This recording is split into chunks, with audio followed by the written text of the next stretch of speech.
Hello, I am John Barker, and welcome back to another episode of Here to Record, Show and Tell. Today we're going to talk a little bit about money.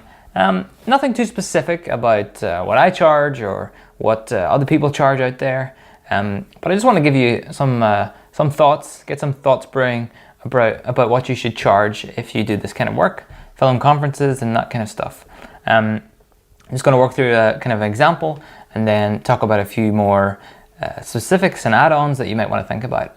So the first thing I threw up is this sort of way of thinking about how to charge for an event.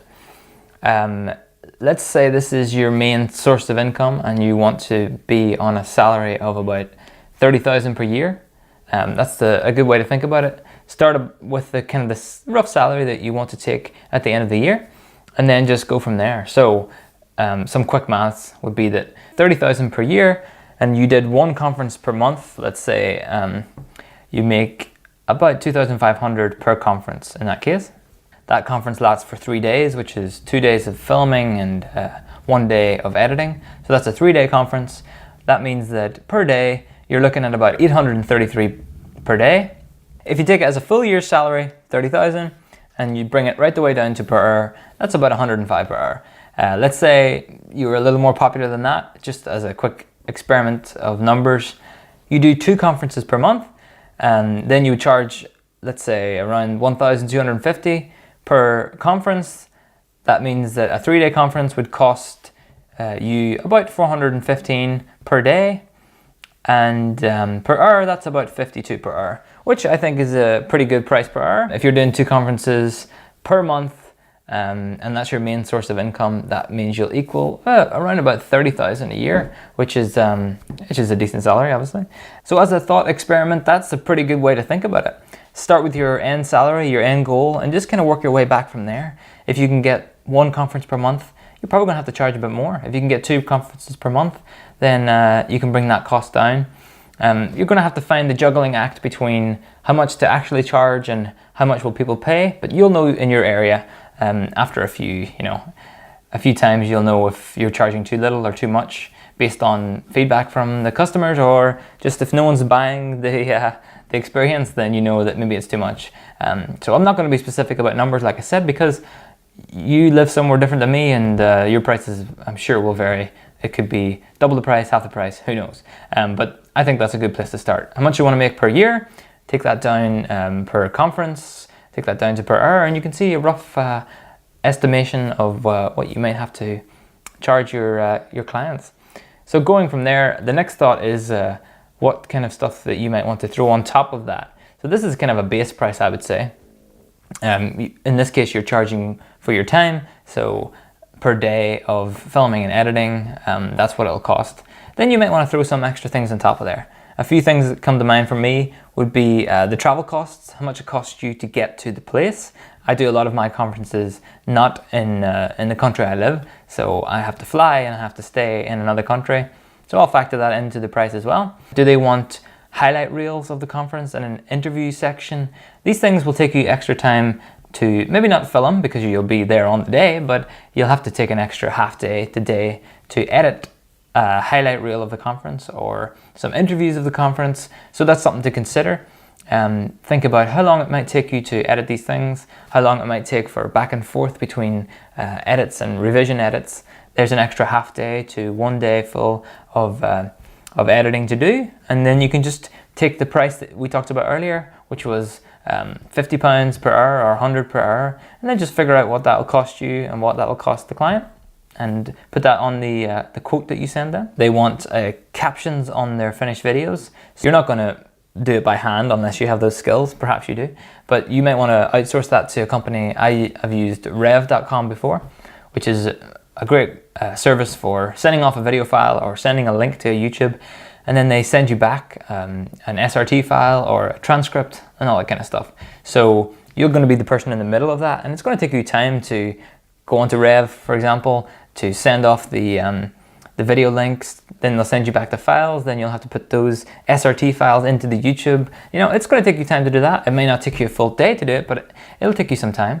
So you can figure out how much Rev charges. I think it's $1 per minute or something like that. and then you might want to charge your clients $1.50 per minute or whatever the price may be, because like I said, it takes you a bit of time. Or you can charge them for half a day's work as well, because you're going to have to download the SRT files, upload them to YouTube, whatever the process may be. Do the clients want you to give them a hard drive back with all the footage on it? Do they want to have a hard drive of all the original footage on there, or just the edits? And you'll also have to think for yourself, is do I want to save all of this footage from the conference on a local hard drive? That's what I do. I have a cupboard where I keep a hard drive copy of all the conferences that I've done. I'm going to get to that in a few weeks' time in a video, so you can check that out here if you're watching this way in the future. But you have to keep that in mind. You're going to have to pay for perhaps upgrading your NAS storage device, or you're going to have to buy another hard drive to store this footage, because you're going to want to keep it for a while. You don't want to delete it all right after the conference is done. So that's another thing that you may be inflicting the costs, and then those costs probably should be passed on to your client. I very much work alone in most of my conferences, but will I need an extra person? Will I need an extra camera person to come along?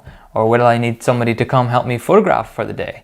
Will I need someone to come operate a camera for the highlight reel and that kind of stuff? So it's good to, keep that in mind. If there's some conferences that I do are actually not single track conferences, but dual track conferences, two things happening at the same time. And I will outsource that work to a friend of mine who will work for me for the conference. So I do the main track and he will do the B track, and then obviously I have to pay him to do that. So that's something to include in the original quote as well. A few things that I don't tend to charge extra for would be, and this is just for me in my particular setup, would be live streaming, and would be re-editing pretty much anything that the client might want me to re-edit. So for the live streaming stuff, if you've checked out my full setup before, you can see that I edit everything as it happens on the conference day. The beauty of doing that means that things are just ready to be live streamed. So I would never charge any extra if a conference is being recorded or if it's being live streamed. I just don't personally feel the need to charge an extra couple of $100 because I'm pressing the stream button. It doesn't really change my workflow very much at all. It doesn't cost me any extra if I'm live streaming to YouTube, so I don't tend to charge anything for that. If it came to the point where I had to pay for a CDN or something like that, then obviously that would be figured out. But for now, I just live stream everything to YouTube, and like I said, it doesn't really mean any more work for me other than just to press the stream button, maybe check in on the chat every once in a while. So I never charge extra for live streaming. And for re-editing, if I make an edit choice in the whenever I'm editing all the videos, if I make an edit choice and the customer's not happy about that, then that's on me. I'll change that edit, I'll re-edit it so that they're happy with it. If they come to me in a few months' time and they want some quick little change or quick little edit that'll take me, 1 to 2 hours, I don't really mind doing that for them. If it's going to take me a full day, obviously that's a discussion to be had. But if it's a quick little change or a quick little 10-minute, can you give me this bit of footage, then that's simple. I'll just send it off to them. So I don't know, maybe that's helped you at least get a thinking on how to charge a customer. So I'm not going to tell you what to charge them, but kind of how to break things down. If this is your main source of income, think about your salary, work your way down from there. If it's a secondary source of income, something that you do on the weekends or during your holidays from your main job, then you can obviously charge a little bit less and just keep your numbers above. Make sure you make more money than you're spending. So if you're going to be traveling around to do these conferences and you're going to spend money on that stuff, make sure you make enough money back to pay for that, and make some money to buy new gear for your future conferences. And yeah, that's it. Hopefully that was useful. Let me know in the comments if you do have any different ideas or ways that you come at charging your customers. And don't forget to subscribe and like this video, and I'll see you next time. Thanks for watching. Bye bye.